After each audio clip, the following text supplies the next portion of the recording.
Bueno,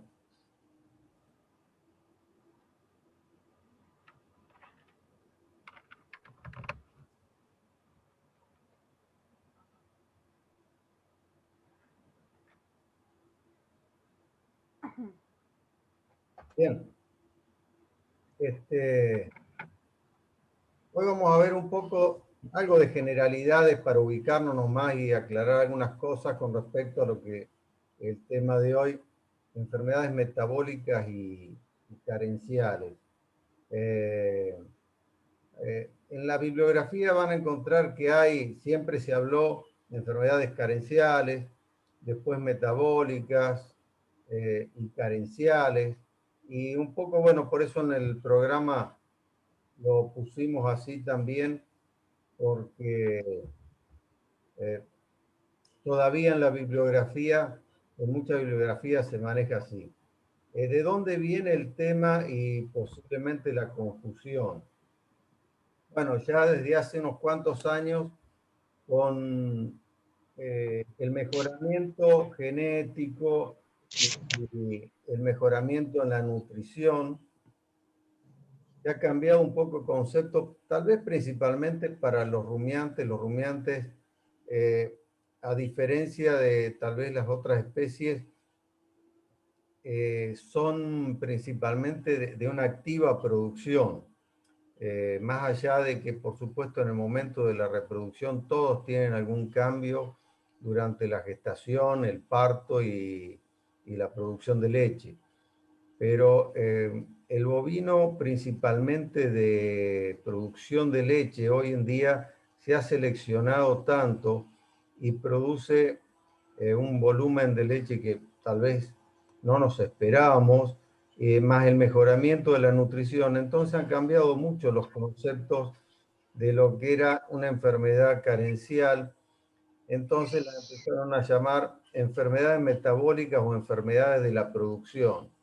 Otros colegas también la llaman tecnopatía, porque a raíz de la vaca de tambo es en cierta forma una vaca artificial por selección y produce un volumen de leche que es más que suficiente para su ternero, por lo tanto se usa justamente para aumentar los volúmenes con la menor cantidad de vacas posible.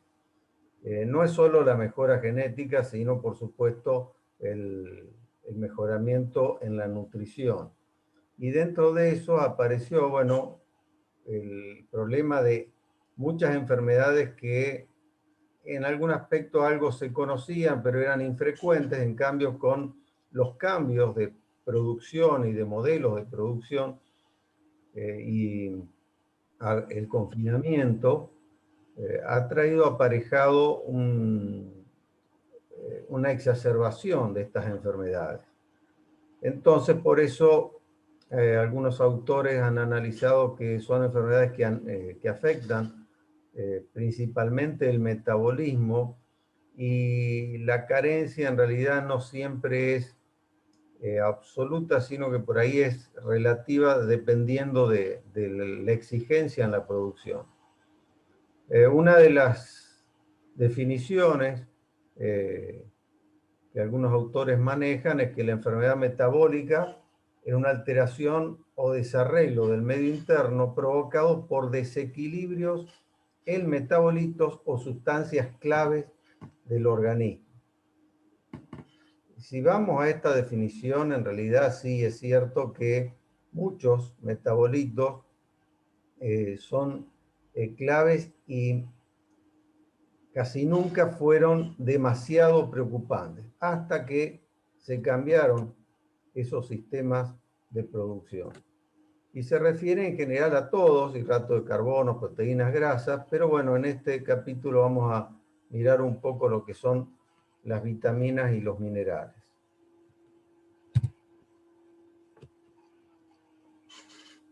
Las enfermedades metabólicas se traducen principalmente en la dificultad para que el animal se adapte a las demandas metabólicas impuestas por ese elevado nivel de producción que se le ha exigido a los animales.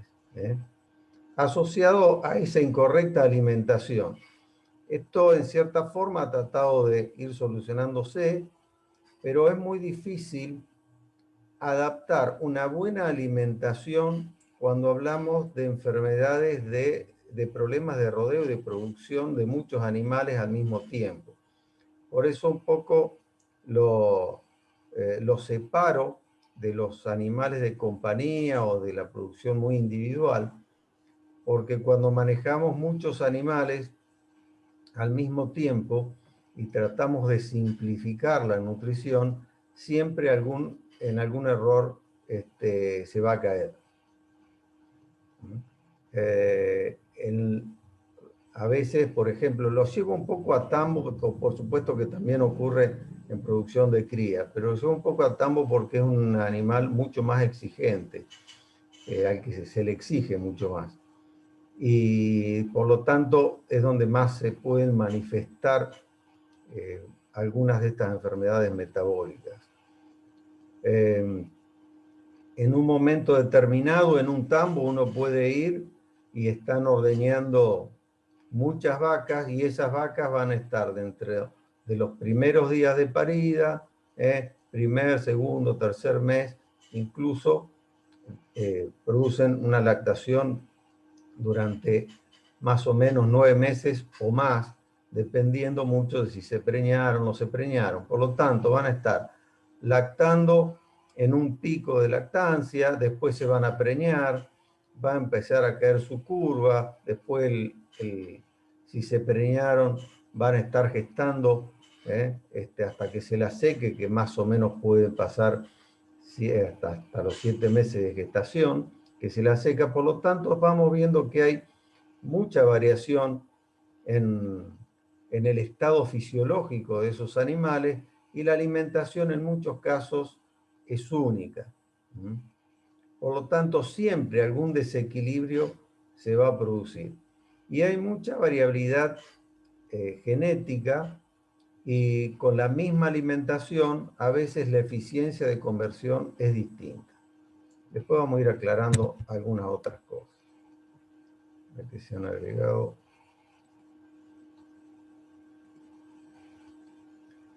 Bien, las deficiencias minerales subclínicas, esto sí tenemos que tenerlo muy en cuenta, después vamos a volver a esto, son las más graves y en realidad es a lo que se tiene que evitar, ya que aunque sean, yo pondría un poco entre comillas, a veces subclínicas, conducen a muchas pérdidas económicas durante largos periodos de tiempo.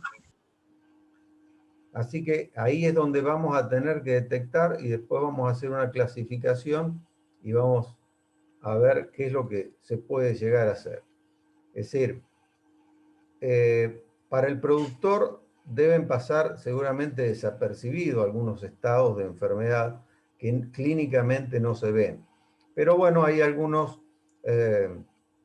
valores que uno podría ir determinando con la experiencia y a veces para lo que es subclínico para algunos, para otros ya puede ser clínico.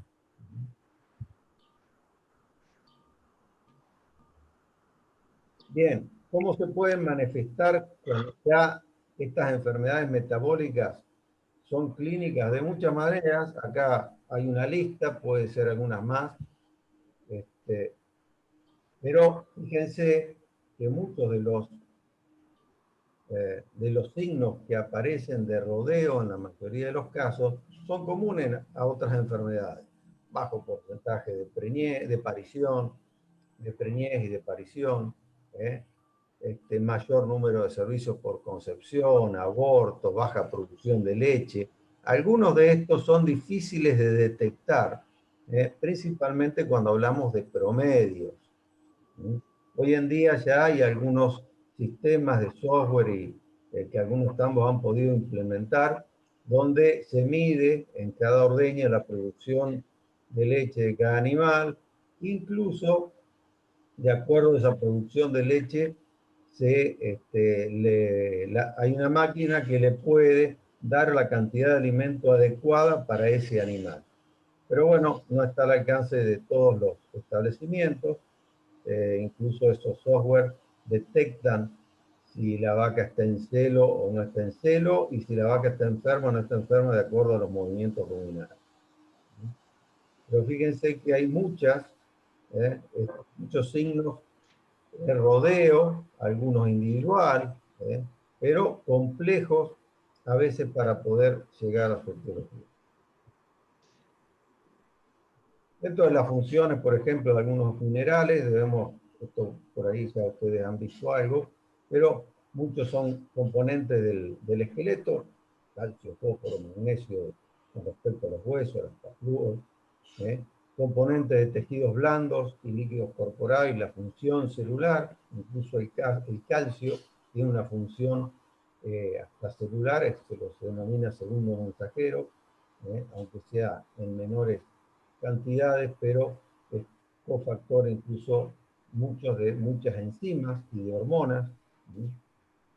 Y algunos componentes de activación de la microflora. Es muy importante en el caso de los rumiantes que muchos minerales son necesarios para que los microorganismos del rumen puedan digerir, ¿sí?, los componentes de la nutrición con que se los alimenta. Bien, como para repasar, los divide en macroelementos y microelementos, o macroelementos se los llama también elementos mayores. Lo importante es que tienen concentraciones más bien altas, y se los va a relacionar siempre en la materia seca en gramos por kilo, en porcentaje. Estos son los que se llaman macroelementos: calcio, fósforo, magnesio, sodio, potasio, cloro y azufre. Obviamente todos los tenemos presentes, y son los que se necesitan en mayor cantidad con respecto a otros, que es lo que llaman microelementos, oligoelementos, y algunos los llaman elementos traza, pero otras bibliografías, los que están acá en verde, por ejemplo, los que están en menos concentración, son los que denominan elementos traza, pero bueno, algunos los unifican en todos estos.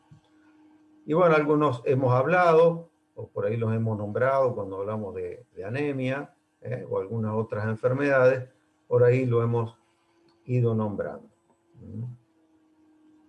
Y estos sí se nombran en partes por millón, cuando algunos que tienen muy los traza puede ser partes por billón, o en miligramos de materia seca.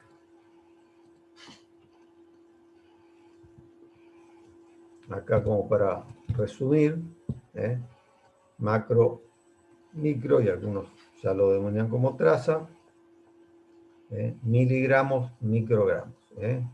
Fíjense cómo cambia, van en muy pocas cantidades. En general, en muchos casos, los elementos, los microminerales, por ahí pueden ser no tan frecuentes sus carencias, excepto en algunas zonas, pero varía mucho. Ya vamos a ir viendo por qué puede ser que varíe mucho. Bueno, acá simplemente como un resumen de qué es lo que puede estar produciendo cada uno de ellos. A mí me aparece un cartelito, no sé si a ustedes les aparece, pero me molesta y está en el medio de la presentación. Por No supuesto, aparece siempre. sí, por ahí se va, por ahí aparece, depende cuando se agrega algo. Algunos elementos los tenemos bien vistos, conocidos: el calcio, el cobre, por ejemplo. Fíjense todos los signos que puede llegar a producir el cobre, por la cantidad de funciones que tiene como cofactor enzimático, ¿no?, principalmente. Pero la mayoría de los microminerales son cofactores enzimáticos. Algunos de ellos, acá también habla de algún exceso. Por ejemplo, el flúor tiene funciones necesarias en los huesos, pero si hay exceso, produce también algunas otras alteraciones. Muchos de estos en exceso producen el cobre. El cobre es necesario, pero también si nos pasamos de dosis, cuando se suministra principalmente inyectable, podemos provocar una intoxicación muy grave, incluso con la muerte de los animales.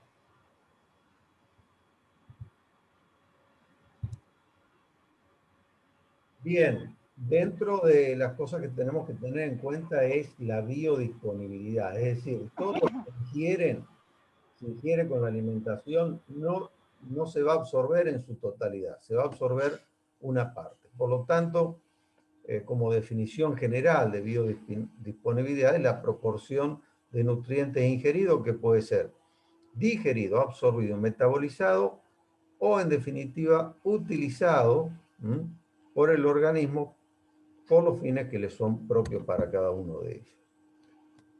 Y esto es muy importante porque hay muchas variaciones o muchas causas que pueden cambiar la biodisponibilidad. Algunas especies pueden absorber o es necesario algunos elementos más que otras. A veces se me ocurre, saliendo un poco de lo que es vitamina y mineral, en los aminoácidos, para los monogástricos algunos son esenciales y para los rumiantes algunos se los denomina limitantes, ácido graso también. ¿Por qué? Porque a veces lo pueden producir en cierta forma. Por ejemplo, también la vitamina B, los monogástricos es necesario que la consuman con el alimento, mientras que los rumiantes tienen la capacidad en el rumen de poder producirla. Entonces, por eso hay variaciones. Algunas razas también puede haber diferencias cuando veamos la hipocalcemia, que no es una carencia en sí, después ya vamos a aclararlo. Por ejemplo, hay algunas razas que son mucho más sensibles a la falta de calcio que otras. La edad es muy importante, los animales, si están en crecimiento o no. Acá podemos hablar de cualquier especie, si vamos, por ejemplo, al calcio, al fósforo, a la vitamina D. Los animales en crecimiento pueden tener desde raquitismo, y otras alteraciones en la calcificación de los huesos que puede afectarlos en su desarrollo. El hiperparatiroidismo, el otro día nombramos algo del hiperparatiroidismo, la importancia que tenían en los caballos, ¿no? El estado fisiológico varía muchísimo. Hay momentos que incluso por la secreción de algunas hormonas en determinados momentos que pueden ser más importantes y puede favorecer la absorción de algunos elementos. Por ejemplo, el calcio puede ser favorecido por la secreción, está muy bien regulado por la calcitonina, la paratormona y la vitamina D. Por lo tanto, en algunos estados fisiológicos puede mejorar su biodisponibilidad. También el estado nutricional de cada animal y las condiciones ambientales que van a influir mucho, principalmente en el caso de que haya muchas lluvias o sequías. A veces varía la concentración de los minerales y de las vitaminas en los alimentos. Por ejemplo, en momentos de mucha lluvia, a veces las leguminosas absorben mucho molibdeno del piso y eso evita de los suelos y evita que se absorba el cobre, o el cobre puede llegar a estar utilizado. Así que, por un lado, aumenta el molibdeno, que también es un microelemento que a veces es necesario, pero disminuye la biodisponibilidad del cobre. Hay otros factores vinculados a la fuente, si es mineral, si es orgánica, cada uno tiene sus variaciones, y las interacciones, la más conocida es la de cobre con molibdeno y sulfatos, pero también hay otras sustancias como el zinc, el hierro, que pueden competir con la absorción del cobre.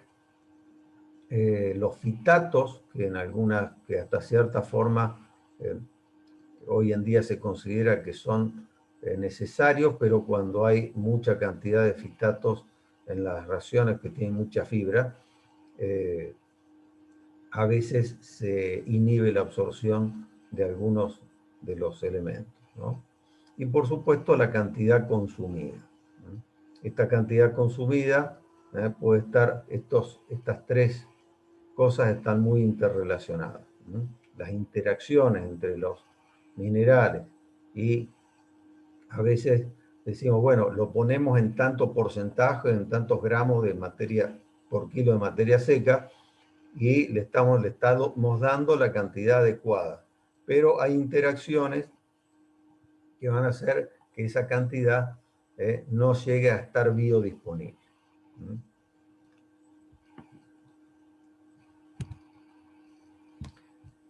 Y acá una cosa importante que debemos tener en cuenta, tanto lo está más relacionado para los minerales que para las vitaminas, pero es más o menos lo mismo.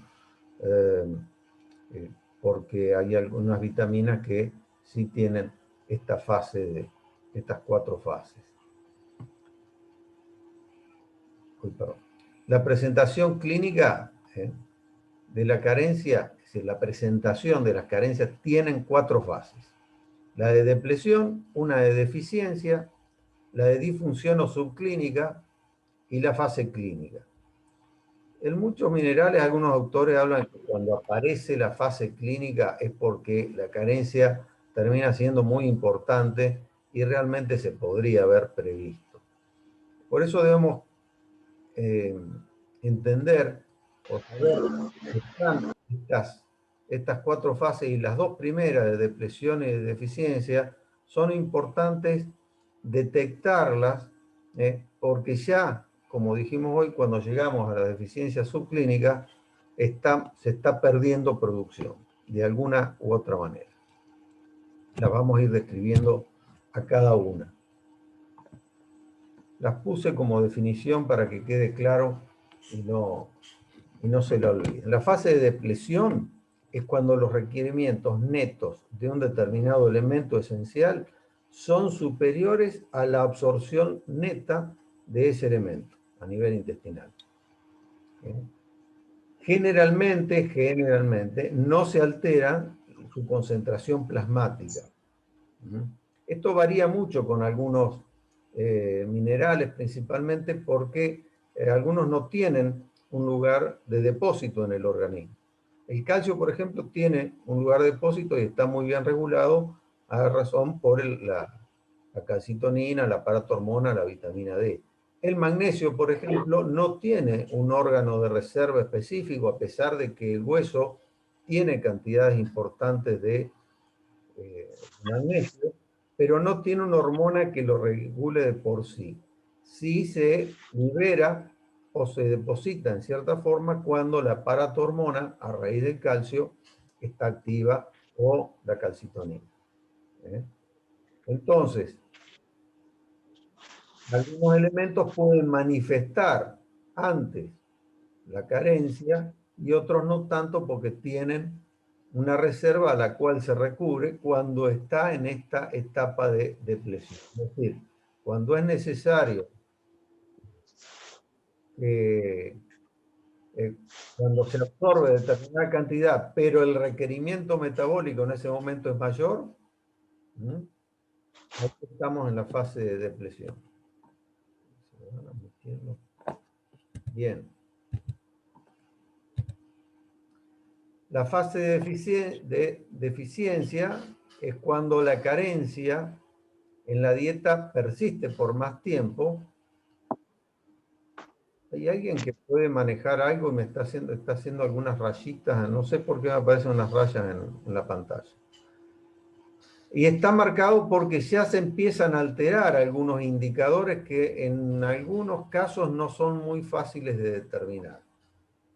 De cualquier manera, podemos llegar en algunas carencias importantes a determinar hacer algunas determinaciones en sangre u órganos y poder detectar esta fase de deficiencia a tiempo y no llegar a la siguiente fase, que ya es la que dijimos en que había una pérdida de alguna u otra manera, que es la fase de disfunción o subclínica. donde los minerales van a disminuir, pero sin llegar a cambios en las funciones que manifiesten como enfermedad clínica, sino que no lo vemos bien evidente. Y ya para diagnosticarlo necesitamos recurrir al laboratorio. En esta fase de enfermedad carencial es la más importante, como les decía hace un ratito, y hay algunas manifestaciones inespecíficas que deberían llamar a veces la atención. Las vacas no se preñan. El ternero nació muy chiquito. El peso al destete es también muy bajo, etcétera, etcétera, etcétera. Son disminuciones en la producción y no como un signo clínico evidente. Mientras que la fase clínica ya se instala como signos clínicos bien manifiestos. Es generalmente la fase en la que nos suelen llamar para resolver un problema. Y bueno, tenemos que actuar en consecuencia sobre los animales afectados, pero como hablamos de enfermedades, en este caso de los rumiantes de rodeo, o pueden ser cerdos, ovinos, etcétera, y cabras, debemos después ir y mirar y diagnosticar. Sí. Alejandro, ahí en el chat hay una pregunta de Alejandro, un tocayo. En el caso de depresión, ¿la única manera es parenteral para suministrarlo? Pregunta. Después vemos el tema del suministro. Va a depender de cada elemento. Lo ideal, en general, como en líneas generales, todo lo que es macroelemento, la solución siempre es por boca. Con algunas excepciones cuando aparecen enfermedades agudas como la hipocalcemia, la hipomagnesemia, la hipofosfatemia, que ya las vamos a ver. Pero si no, siempre macroelementos es por boca. La cantidad que se tiene que suministrar es imposible darlas inyectables. A pesar de que a nivel de laboratorio hay muchos productos que promocionan a los macroelementos para darlo en forma inyectable como preventivo. No sirve. Directamente se puede decir que no sirve. Porque la cantidad que necesita por día es imposible de suministrarla inyectable. En cambio, los microelementos sí se pueden dar tanto por boca como inyectables, pero también va a depender mucho de esos factores que hablamos hace un rato y principalmente de las interacciones. Porque el ejemplo siempre lo damos el de cobre. Si yo tengo en el agua sulfato y en el piso molibdeno y están consumiendo posiblemente mucho, ¿qué sentido tiene que yo le aumente la cantidad de cobre por boca, que a veces sin estar seguro lo que se puede llegar a absorber? Y como el cobre, por ejemplo, es un micromineral, se puede dar directamente inyectable. Y es uno de los que más se utiliza, por otro lado. Entonces, bueno, llegar a esta etapa ya es nefasto muchas veces para los animales que están afectados, a no ser que sea algo muy agudo y se pueda resolver en forma inmediata. Cuando son carencias crónicas, a veces no se puede llegar a... para la vida tal vez no hay problema, pero para la función se puede considerar un animal productivamente perdido. Esto como ejemplo para que vean, y lo llevo otra vez un poco al plano de la vaca de tambo, aunque ocurre en todas las vacas. El problema es que la vaca lechera a veces están pariendo y a los 2 o 3 días están produciendo, hasta las vaquillonas, están produciendo 30 litros por día. Por lo tanto, hay un cambio metabólico tremendo en el parto. Fíjense en las variaciones en distintas hormonas y en algunos requerimientos como de calcio y glucosa de un momento a otro, en el cual cuando esa producción es muy importante, no alcanza a ser suplida por la nutrición que se le está brindando al animal, por lo tanto, sí o sí caen con alguna manifestación de enfermedad. Simplemente como ejemplo. Otra clasificación que hay que tener muy en cuenta, que va atado a las interacciones que hay, es en primarias o simples o secundarias. Las primarias es que falta el mineral, por ejemplo, en el suelo y en la planta. Y no hay necesariamente que tengan alguien que las está interfiriendo, sino que falta en cantidad suficiente. El cobre, en varios lugares del mundo, en nuestro país, tenemos lugares donde hay carencias primarias y en muchos también hay carencias secundarias. Y en algunos existen las dos. La secundaria es cuando hay algún otro elemento que interfiere en su absorción. De ahí el concepto de biodisponibilidad.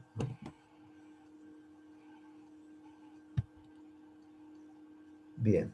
Y con respecto a las vitaminas, simplemente recuerden, ya lo vieron, ya terminamos la parte general de vitaminas liposolubles, hidrosolubles y algunas características en su absorción. Algunas vitaminas como la A y la D, si se dan en exceso, producen patologías. Con respecto a la A, produce problemas óseos, pero no los veo mucho en bovinos, pero está siempre la hipervitaminosis A, característica que se ve en el gato. Yo la he visto en un mes, vi 2 casos clínicos que se presentaron y se da cuando se le da mucha vitamina A los gatos y se los da de comer hígados crudos. Y porque cree la gente que el hígado es un buen alimento. Sí, es buen alimento, pero tiene mucha vitamina A y produce unos problemas óseos tremendos. Y la vitamina E sí es conocida, la vitamina D es conocido, que ustedes lo vieron como intoxicación por el Solanum malacoxylum, o duraznillo blanco, el enteque seco, eso produce un aumento de la absorción de vitamina D y produce calcificación de muchos tejidos blandos donde hay mucho colágeno. Llámese arterias, ligamentos, tendones, yo he visto también pulmón, corazón, etc. Bien, eso por el lado para que tengan un pantallazo general de lo que son las carencias o las enfermedades metabólicas.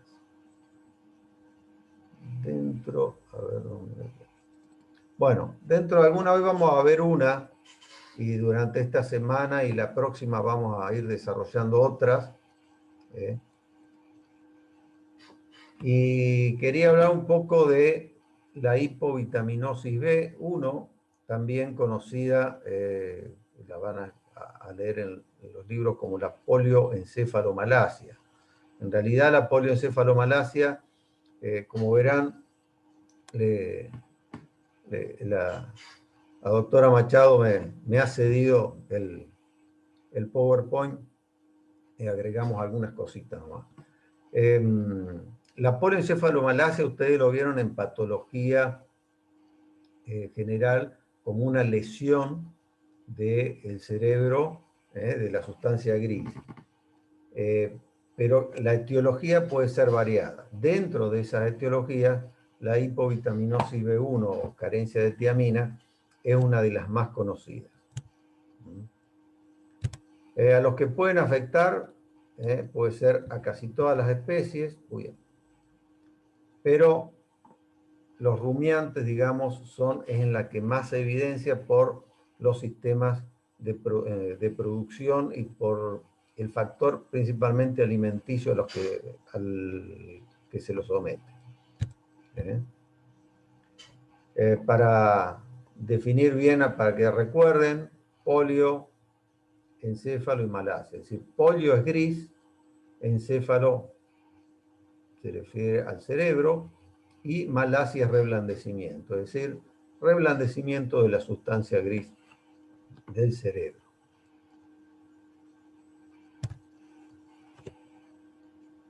También existe, por supuesto, la leucoencefalomalacia, que en general la vemos bien, se ve mucho más en el equino a causa de una toxina generada por un hongo, creo que era el fusarium, ¿no? En los marlos de maíz. En general, afecta a los rumiantes, puede afectar también a ovinos y caprinos. Algunas bibliografías lo dan más como entre 9 y 12 meses, pero le hemos visto y muchos colegas ya lo han descrito incluso hasta los 24 meses de edad. Y clínicamente se presenta en general con amaurosis, es decir, ceguera de origen central e hipertensión endocraniana. Y anatomopatológicamente hay necrosis de la corteza cerebral. La corteza cerebral, recuerden, que es la que es de sustancia gris. Después en la médula se invierte. Desde el punto de vista etiológico, puede ser una carencia primaria o secundaria, es decir, o falta tiamina por falta de producción o de consumo, o está, pero está limitada su biodisponibilidad. Por ejemplo, el azufre es un elemento, lo nombramos hoy como macroelemento, que es necesario para varios metabolismos. Recuerden que hay muchos aminoácidos que tienen azufre. Incluso para nivel microbiano, a nivel ruminal, es muy necesario. Pero cuando este azufre está en exceso, se produce una alteración en la vía metabólica para que se produzca la tiamina. Pero también puede ser a causa de déficit de cobalto, que era un micromineral, en general no es muy común. También el déficit de cobalto produce, lo nombramos en anemia el otro día, con la anemia perniciosa, por la carencia de vitamina B12, en este caso. En la intoxicación por plomo también se puede ver la polioencefalomalacia. En la intoxicación por sal siempre fue más frecuente verla en cerdos cuando los alimentan con suero de quesos de las industrias. Es un subproducto que hoy algunas industrias ya le sacan y queda prácticamente agua salada, pero en muchos casos quedaba mucho lactosa y muy poquita proteína, pero como era por los quesos, siempre era muy salado. Bueno, cuando no estaban acostumbrados, producía intoxicación por sal. Yo alcancé a ver en un bovino una intoxicación por sal realmente sobreaguda, no pude hacer mucho, que no estaba acostumbrado y se pasó a un lote de animales en el cual se le daban y estaban acostumbrados. La intoxicación hídrica, lo nombramos el otro día por otra causa, por la de anemia, pero la intoxicación hídrica en cierta forma se podría decir, aunque parezca algo paradójico, pero tiene casi la misma fisiopatología que la intoxicación por sal. Es decir, si se consume mucha sal, eso lleva a que el animal se produce una hipertonicidad del plasma y eso hace, deshidrata el cerebro, si no tiene tiempo para adaptarse, que generalmente suele ser agudo y no tiene tiempo, entonces produce signos nerviosos, a veces irreversibles. En cambio, la intoxicación hídrica, hay hipertonicidad del plasma porque se produjo una deshidratación hipertónica y después el animal consume mucha agua y el cerebro se hidrata. En los dos casos se va a terminar de hidratar porque en la intoxicación por sal, si una vez que consume agua se produce un efecto de rebote y hay edema cerebral. En los dos casos termina con edema cerebral. También hablan de intoxicación por melaza, que es un subproducto de la manufactura del maíz. y la toxicidad por urea, que en definitiva es lo mismo, la encefalopatía hepática también produce la misma lesión. Como factores predisponentes, tenemos una insuficiente o nula síntesis de tiamina en el rumen. El rumen, dijimos, las bacterias gram negativas son productoras de todo el grupo B. Cuando estas bacterias no pueden llegar a reproducirse en cantidad adecuada o mueren por alguna situación como la acidosis ruminal o hay falta de fibra, no se desarrollan y no producen su cantidad suficiente de tiamina. A su vez, la acidosis ruminal hace que la tiamina se destruya. Hay también ciertos vegetales que destruyen la tiamina porque tienen tiaminasas, cambios en la alimentación sin adaptación, falta de fibra, exceso de hidrato de carbono que dije recién por una acidosis ruminal, y alteración del pH ruminal o presencia de algunas micotoxinas y algunos fármacos. Por ejemplo, nombran como fármaco, hay varios, pero el amprolium es uno de esos que es un coccidicida o coccidostatina.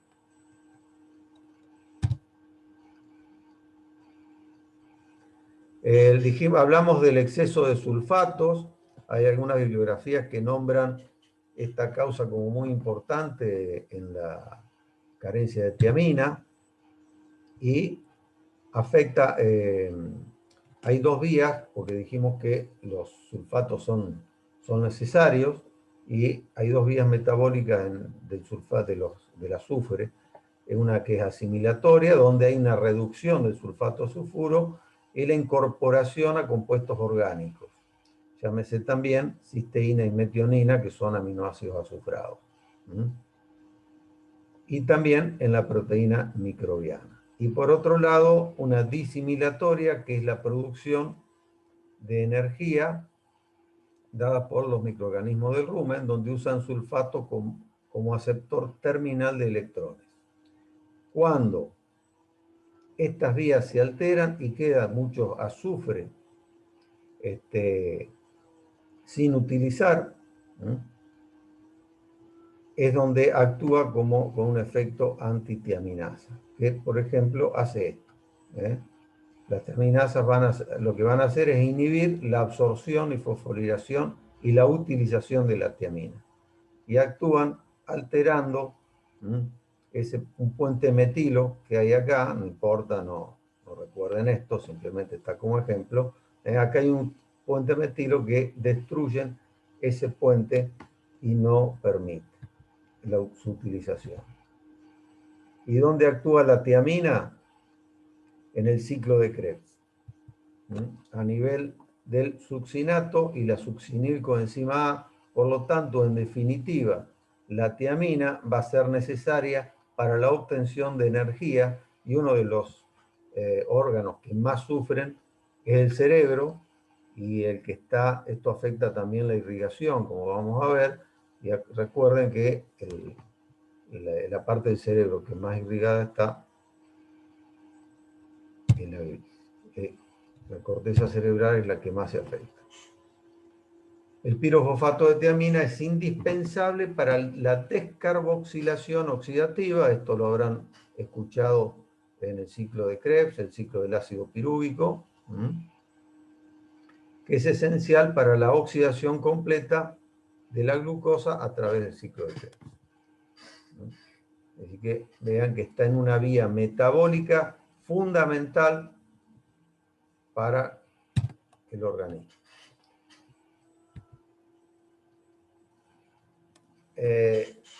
Cuando afecta a la parte nerviosa, hay una alteración del metabolismo de los hidratos de carbono del cerebro. Recuerden que el cerebro, utiliza mucho el ciclo de las pentosas. Se producen lesiones a nivel del endotelio capilar y lo que produce son trastornos circulatorios con hipoxia, edema cerebral, aumento del líquido cefalorraquídeo y aumento de ese edema cerebral, aparte produce un aumento de la presión endocraniana y necrosis de la corteza del cerebro.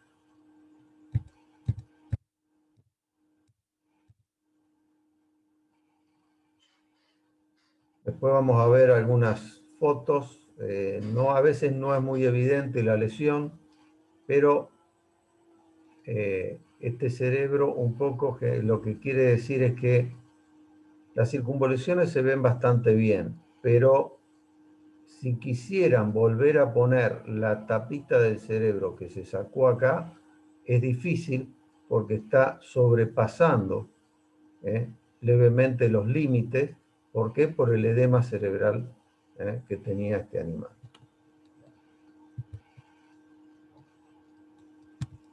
Puede producir en general trastorno del comportamiento. Acuérdense que la parte del cerebro, de la sustancia gris, es la parte que tiene la conciencia. Por lo tanto, da somnolencia, una importante depresión y anorexia. Algunos autores describen que puede haber un periodo, en el caso que se instaure la hipoxia en forma muy rápida, un periodo de excitación. También afecta a los núcleos de algunos nervios y a la parte parietal, principalmente parietal y occipital del cerebro. En la zona occipital es donde se procesa la parte de la visión. Por lo tanto, uno de los signos que nombramos hoy que aparecía en esta carencia es la amaurosis o presencia de ceguera central. También puede desaparecer el reflejo palpebral, pero no el de la córnea, no el corneal. De la vermiosis, hay un estrabismo rotatorio, esto es bastante llamativo. Nistagmo, acuérdense, el nistagmo es el movimiento involuntario de los ojos, que en este caso puede ser tanto vertical como horizontal. Fíjense, en este animal, normalmente, se tendría que haber puesto un ojo normal, pero la pupila, en el bovino podemos detectar esto fácilmente porque la pupila es rectangular y en forma horizontal al piso, ¿no? Y por eso se pone de forma vertical. Por eso se llama estrabismo rotatorio, porque afecta más a unos músculos que a otros y rota el ojo. También hay deambulación, gira en círculos y presión cefálica o posiciones raras. Ahora vamos a ver algunas fotos. Esto es la presión cefálica. Toda vez que haya un aumento de la presión endocraniana, en general este es un signo bastante evidente de eso. Una depresión a veces pasan horas o pueden pasar hasta algún día teniendo presión sobre objetos duros. Odontoforesis y movimientos masticatorios en vacío. La odontoforesis es el rechinamiento de los dientes y en lo que denominan posición de astrónomo. Ahora vamos a ver también un video donde es muy evidente. También esto lo podemos tomar, este animalito, se nota que le han sacado líquido cefalorraquídeo de la cisterna magna, porque ese signo también puede ocurrir en la encefalitis y en las meningitis. Alejandro. Sí. Esa imagen, esta es la del astrónomo. Este es el signo del astrónomo. La que mira para arriba. Gracias. La otra, en realidad esta también, que es el mismo ternero que estaba acá, pero en un momento se nota que lo han movido algo y se ha puesto en esta posición. Esta, si no me equivoco, es una foto del doctor Peruzzi. Esta es la foto de un libro del Rosenberger. Esto lo podemos denominar como opitótono, ¿no? También hay fibrilaciones musculares y puede haber convulsiones. No siempre. Hay una ataxia, incluso en algunos animales, bastante llamativa, que le llaman de paso militar, porque levanta mucho los miembros.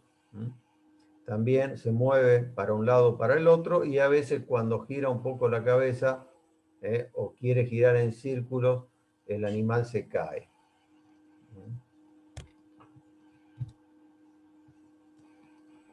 Miren, a ver si podemos ver este video, si no se corta, está muy bueno, me lo facilitó Selva Machado. Fíjense el ambiente, que esto es un feedlot. El animal debe tener un poco menos del año. Fíjense que hay una astasia, es decir, tiene que abrir los miembros para mantenerse, y cómo levanta la cabeza, lo del síndrome que le llaman del astrónomo, o mirando a las estrellas. Le cuesta, tiene ataxia cuando camina.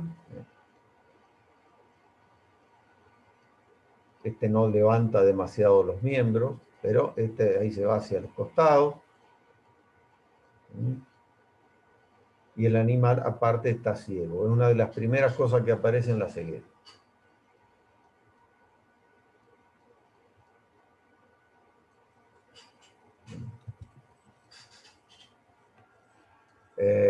A veces se atropellan. Yo, por ejemplo, tuve un caso en un ternero que debe haber tenido 4 o 5 meses de edad, y bueno, habían visto que sí, que atropellaba a los comederos, el bebedero, como que seguía a los otros animales, y prácticamente era el único signo que tenía la ceguera, tal vez porque lo agarramos a tiempo. Por supuesto, el diagnóstico hay que tener en cuenta la reseña. Dijimos que los animales dentro del año, pero hasta los 2 años de edad son donde más aparece, es decir, es raro que se manifieste de más grande, pero tampoco está exento. La anamnesis, tener en cuenta mucho la alimentación. Hay algunos autores que describen, porque algunas bibliografías o algunos trabajos dicen que es más, se presenta más en feedlot, pero hay algunos autores, algunos colegas de la provincia de Buenos Aires que han hecho, han analizado en los diferentes sistemas y han encontrado tanto en consumo pastoril a campo como racionados y todo, que casi la misma prevalencia que en el feedlot. Así que bueno, eso puede ser un poco relativo. Yo me olvidé de subir un video, pero tuvimos un caso hace 2 meses atrás de un colega en Santiago del Estero, en pastoreo a campo con racionamiento de silo, etcétera, pero aparentemente es polioencefalomalacia. Había algunas, no fue fácil o no está bien definido bien el diagnóstico, ¿no? Pero para ese lado ahí. Ver bien los signos, y ahora vamos a ver las lesiones. Las lesiones son variantes bastante orientativas, no siempre se ven a simple vista, macroscópicamente, pero ahí nos puede orientar la histopatología. Podemos mandar líquido cefalorraquídeo. Para diferenciar, por supuesto, pueden hacer un hemograma, porque si hay alguna otra enfermedad, a veces esto podemos hacer un hemograma. El líquido cefalorraquídeo, si pueden, lo pueden sacar del espacio lumbosacro, aunque suele salir 1 o 2 mililitros nada más. De la cisterna magna, como vimos en el caso del ternero, se puede hacer con un poquito más de cuidado, porque es un lugar, en general, no hay un alto riesgo, pero puede ocurrir algún riesgo de lesionar o de pinchar a veces algún vaso. Dentro del líquido cefalorraquídeo, uno de los análisis que se hace, aparte de la celularidad, es la reacción de Pandy, y en este caso es Pandy negativo, aunque cuando está la enfermedad muy avanzado puede llegar a dar dudoso. En cambio, cuando hay alteración del líquido por una encefalitis, una meningitis, es PANDI positivo. Y ahí aumenta la celularidad también. Y uno de los que se utiliza es la respuesta al tratamiento. En muchas enfermedades la respuesta al tratamiento es una de las cosas que utilizamos para diagnosticar. Después vamos a ver que a veces la respuesta puede ser rápida. A nivel de sangre hay algunas determinaciones un poco más difíciles de hacer. Una es el aumento del ácido pirúvico, porque en ese ciclo de Krebs, que pasaba de succinato a succinilcoenzima A, previamente, yo no les mostré, pero estaba el ácido pirúvico. Al no poder completarse el ciclo de Krebs, el ácido pirúvico aumenta y pasa a sangre. Entonces es uno de los que se puede llegar a determinar. El lactato también aumenta, porque termina habiendo una obtención de energía por el ciclo anaeróbico. Y hay algunas enzimas que son las transcetolasas que disminuyen la actividad porque son las que necesitan la tiamina como cofactor. No pude determinar y encontrar por qué, y me olvidé preguntar a la Selva, el aumento de la CPK. No sé si por ahí Pablo o Pepe saben, pero no pude encontrar el por qué el aumento de la CPK, pero ya lo vamos a averiguar.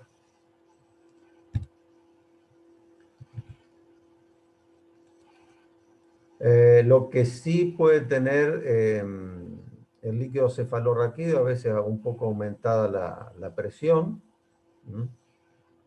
pero en la forma aguda puede haber un poquito aumento de las proteínas, pero en general no.